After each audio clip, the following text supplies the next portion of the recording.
Começa agora o programa Encontros Inteligentes. O sucesso na visão de quem chegou lá, com Mário Divo. Rádio Cloud Coaching. Alô, alô, muito bom dia, boa tarde, boa noite. Eu não sei exatamente o momento que você está assistindo. Como eu sempre digo, tem pessoas que assistem até de madrugada. Mas o encontro inteligente, como sempre, com pessoas inteligentes, hoje traz a Adriana Jesus. Ela vai se apresentar, mas toda vez eu sempre faço uma pegadinha e faço uma pergunta que a pessoa não espera. Então, só esse aviso já mexe com a adrenalina. Então, ela não está sabendo. Realmente aqui não tem roteiro, não tem censura. Inclusive, é claro, se ela quiser fazer alguma pergunta para mim também, ela tem liberdade. Adriana, me explica. Bom, você vai se apresentar, mas quero já de cara fazer uma pergunta para você, que no fundo é uma saudação minha para você. Uhul! Eba! Que ótimo! Agora você explica para todo mundo o que é o Uhul, Eba! Que legal! E se apresenta, por favor. Então, obrigada, Mário. Quero te agradecer a oportunidade de estar aqui falando para esse público maravilhoso que é a sua audiência. É um prazer falar do Eba! Uhul! O Eba, excelência, é um acrônimo, né? Excelência baseada na atitude e no amor. E o Uhul, unidos, humanizados. Então, são os meus gritos de guerra quando eu me deparo com uma circunstância não favorável, eu lembro do meu propósito e esse grito de guerra me encoraja a seguir adiante. Então, repetindo, eu falei Uhul, Eba e você falou Eba, Uhul. Qual que é a ordem correta? Eu falo Eba, Uhul. Eba, então eu bato palma. Eba, Uhul! E é Uhul, unidos, humanizados. Porque eu trabalho com a humanização, que é a metodologia que eu sou autora, então eu criei esse que juntos, nós todos sabemos, eu faço questão de reforçar, nós somos muito mais fortes, então unidos, mas de qualquer forma, não, humanizados. Que aí, se for o caso, eu entro nesse detalhe. E o EBA, excelência baseada na atitude e no amor. Bom, você eu sei que tem uma formação na área de psicologia e também tem outras formações que complementam todo esse trabalho que você faz. Dá para resumir um pouquinho quem é a profissional Adriana? Sim, eu tenho 30 anos de experiência profissional na área, eu diria, da educação e da gestão. Tá? São as áreas que eu sou apaixonada. Da psicologia, a minha graduação, onde eu atuo, inclusive, como psicoterapeuta, eu tenho a clínica. E durante esses 30 anos, eu tenho me dedicado muito fortemente à área corporativa, dentro do ramo da psicologia. Então, eu fui executiva há 12 anos, a Unilever foi minha base, onde eu fiz uma carreira e sempre sonhei em empreender. E em 2000 eu fundei a Multitalento, que é a minha consultoria de desenvolvimento humano. E estou, então, nela trabalhando sempre com treinamento, palestra e coaching. É isso. Então, eu hoje, esse ano, eu me formo como teóloga, que é a minha segunda graduação. Tenho algumas pós-graduações na área da psicologia de educação e fiz também em aconselhamento, agora pela teologia. Enfim, amo estudar, trabalho com isso, essa é a Adriana. Agora, como é que você, como você disse, está em fase final no curso de teologia? Sim. Como é que isso se junta? Ou seja, por que você foi buscar a teologia como algo a complementar aquilo que você já faz? Adoro essa pergunta, Mário, obrigada por fazê-la.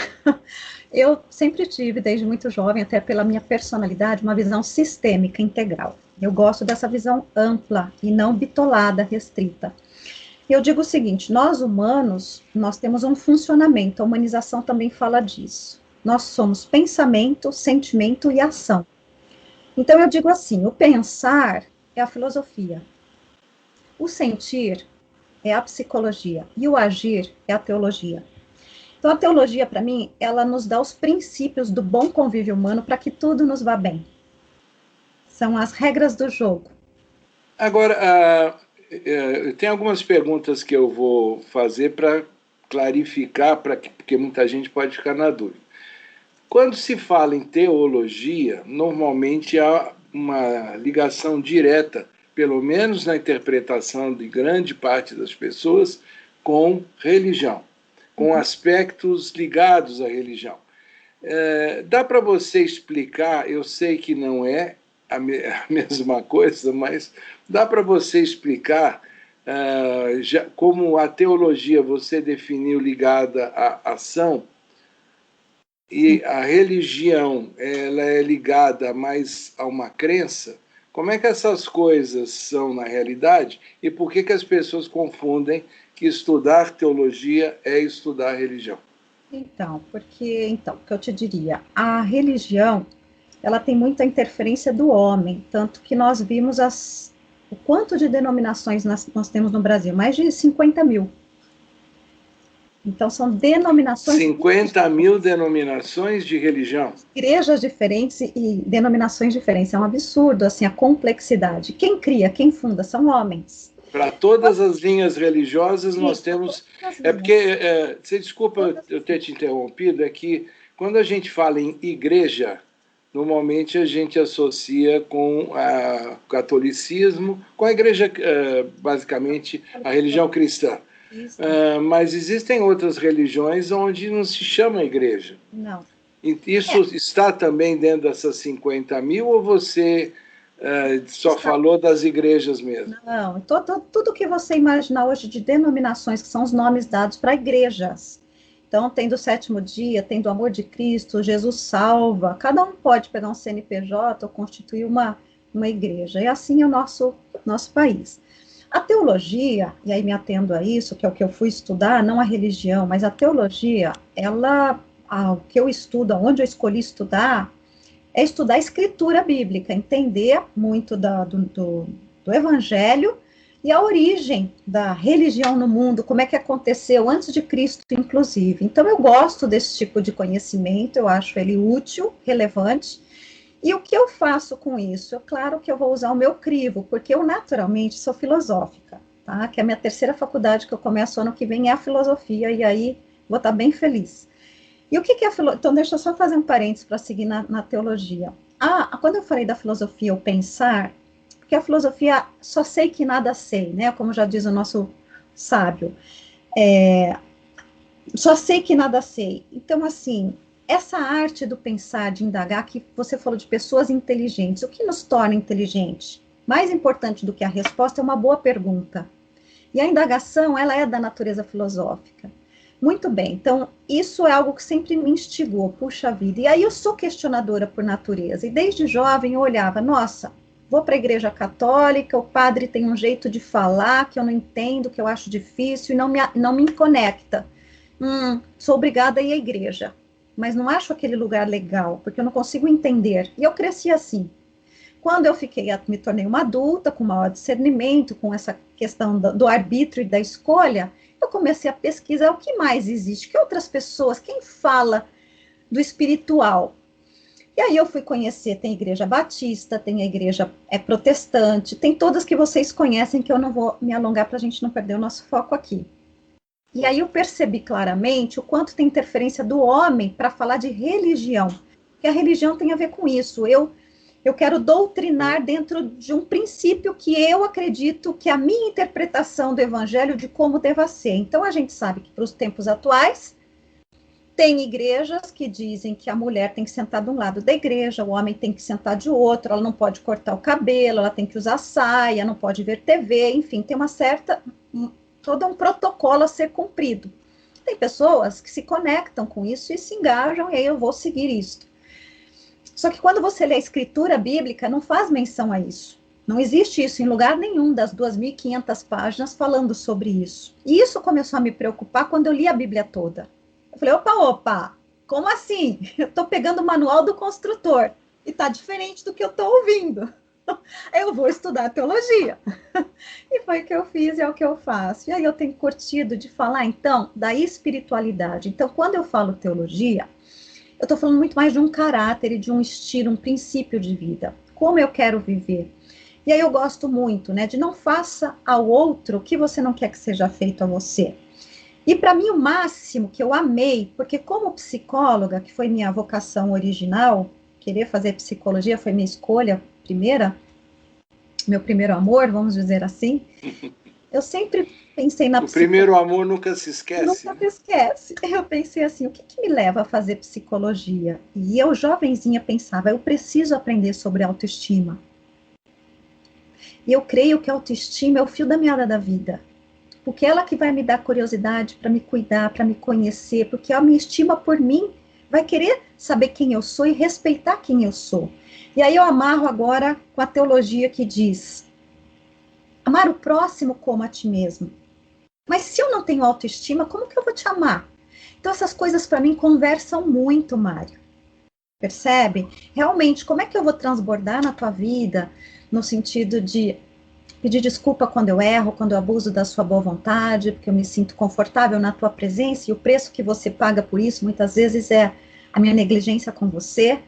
Então, como é que eu me recomponho nesse lugar? Então, eu creio que o princípio teológico me ajuda nisso, porque não é justo, não é bom, não é agradável, não é correto. E mais do que muitas vezes a psicologia, porque nós temos um ego vaidoso, que se a gente não cuida, numa sociedade capitalista da imagem, que preza pela aparência, eu vou para o narcisismo, e o narcisista tem muita dificuldade de pedir desculpa, ele não erra, ele é o gabarito do universo. Então a teologia ela é um freio moral muito importante nas minhas atitudes para comigo e para com o outro.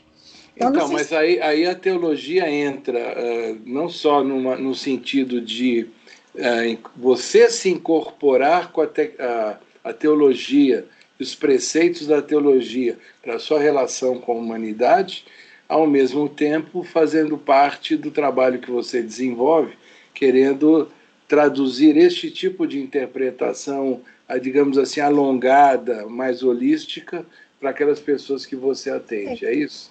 Sim, porque, de novo, que eu gosto da teologia, eu faço questão de dizer isso para vocês, e de novo, linkando a teologia e a psicologia, que você me perguntou como que entrou essa relação, para que serve isso, por que você resolveu fazer teologia, o que isso tem a ver? Tem tudo a ver, elas se complementam. Porque, por exemplo, a autoestima é um elemento super importante para a psicologia. Eu falei agora da teologia, não é? Da questão de amar o próximo como a mim. Ninguém dá o que não tem, é preciso ter para dar. Então, se eu não tenho estima por mim, como eu vou te estimar? E a psicologia, ela fala muito dessa questão da identidade, do ego, quem você é, ter essa consciência do eu e aprofundar o autoconhecimento para reconhecer este eu individual, singular, único e respeitar essa personalidade no convívio com o outro, porque assim eu consigo respeitar a singularidade do outro.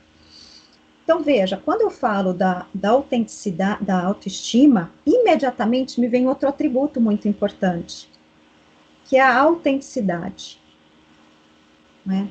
Quando eu tenho autoestima, eu reconheço que eu sou um ser humano, e aí eu vou falar também da humanização, que é a linha que eu sou autora aí sobre o que eu defendo. Eu reconheço que eu sou falha. A teologia fala que a gente é falho, que a gente é dependente de Deus, que só Ele é perfeito. A psicologia, o tempo todo na terapia, no processo analítico, a gente flerta com a vaidade narcísica, que quer nos enganar e nos desumanizar, portanto, dizendo que a gente é Deus, que a gente sabe tudo. E que se a gente não sabe, a gente dá desculpa,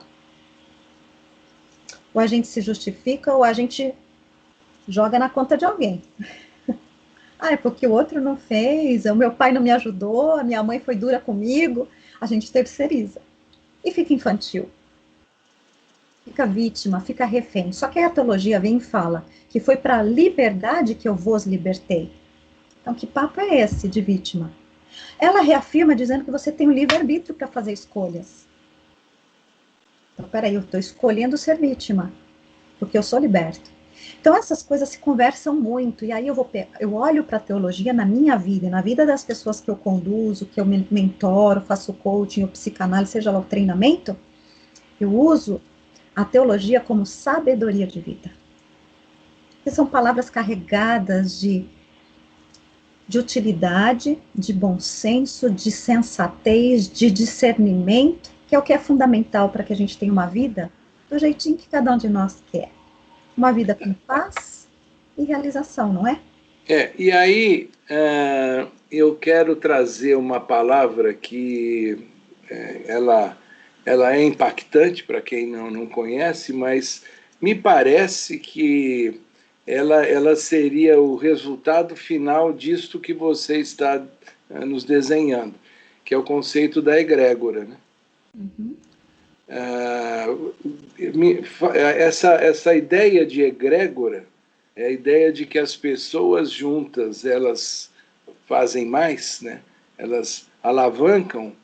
Então você está dizendo que se cada pessoa dentro eu vou resumir aqui, né, para não usar tudo que você falou, mas se cada pessoa ela conseguir crescer na autoestima, ela conseguir ter um melhor conhecimento de si e saber conviver com o próximo sem se vitimar, quando você coloca várias pessoas em conjunto, você vai ter o que a psicologia positiva quer que aconteça, que a gente vá para frente olhando positivamente.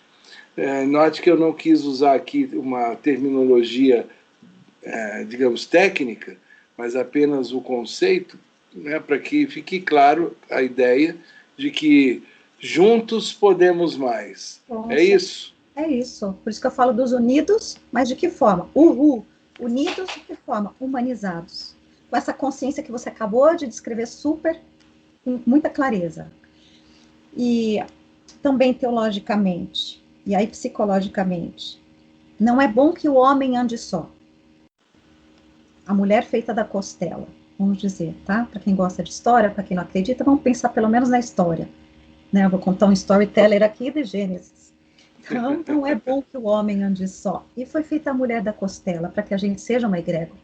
E aí Abraão, um dos grandes homens da história, foi dito que ele seria pai de muitas nações, muitas tribos, várias tribos. Nós temos 12 tribos lá no Antigo Testamento, para andar junto, divididas, cada uma fazendo uma parte do trabalho, para que tudo vá bem novamente.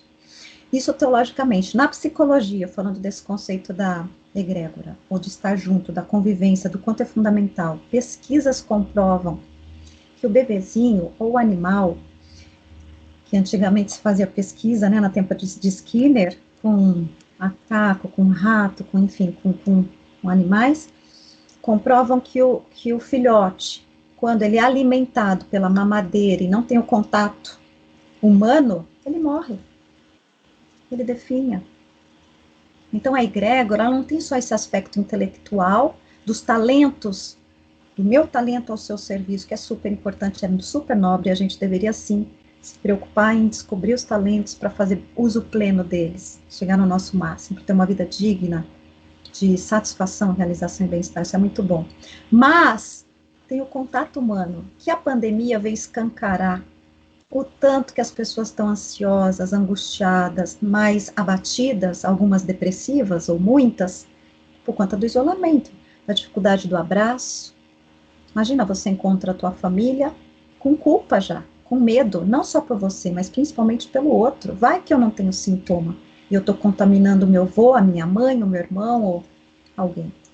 Então, de novo, para falar da egrégora, esse aspecto não só prático do modus operandi viventes do Homo sapiens, mas essa questão do amor, do afeto, do cuidado, do abraço, do estar junto, que a gente está sofrendo essa perda, que é uma perda.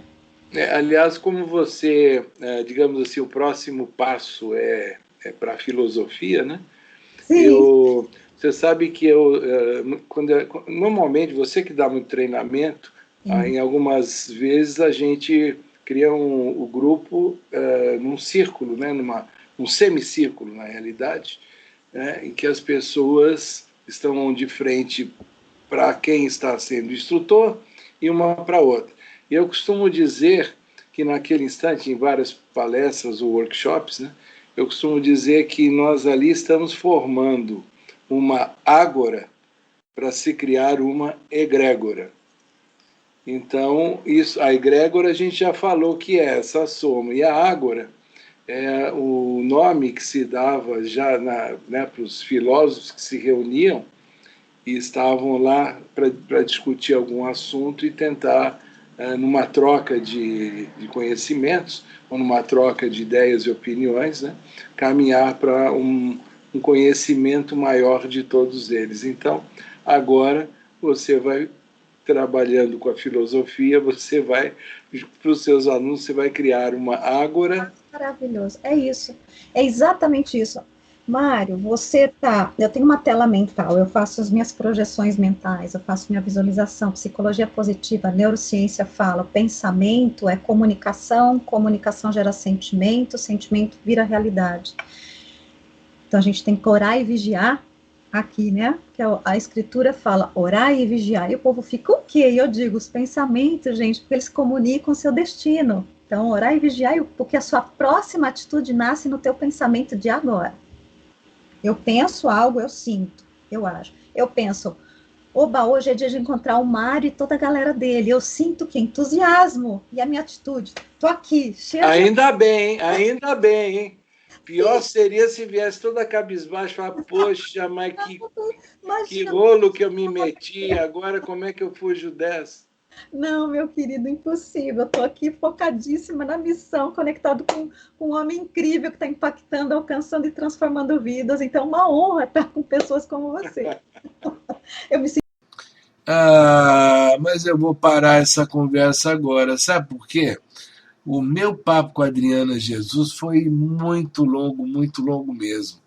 Tem, além de tudo isso que eu apresentei até agora, tem uma continuidade que você poderá ouvir, poderá acompanhar no nosso próximo Encontro Inteligente. Eu não consigo colocar toda a conversa aqui nessa única apresentação de hoje, mas, como eu disse, o próximo Encontro Inteligente terá continuidade da conversa minha com a Adriana Jesus. E talvez até, olha só que eu já coloco aqui um spoiler, talvez até tenhamos que fazer um terceiro Encontro Inteligente com ela, porque tem muita coisa, mas muita coisa interessante, importante, e que você vai poder aproveitar no seu dia a dia. Até a semana que vem, e não deixe de me acompanhar na Rádio Cloud Coaching, não só no Encontro Inteligente, como também no Miscelânea e no Café com Letras. Até mais.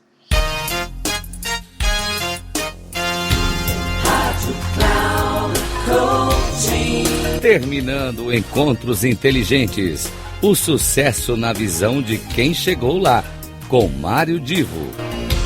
Rádio Cloud Coaching.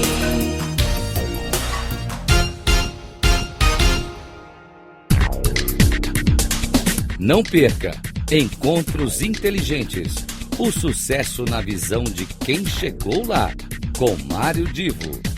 Sempre às terças-feiras, às 8 da manhã, com reprise na quarta às 12 horas e na quinta às 16 horas, aqui na Rádio Cloud Coaching. Acesse o nosso site radio.cloudcoaching.com.br e baixe o nosso aplicativo na Google Store.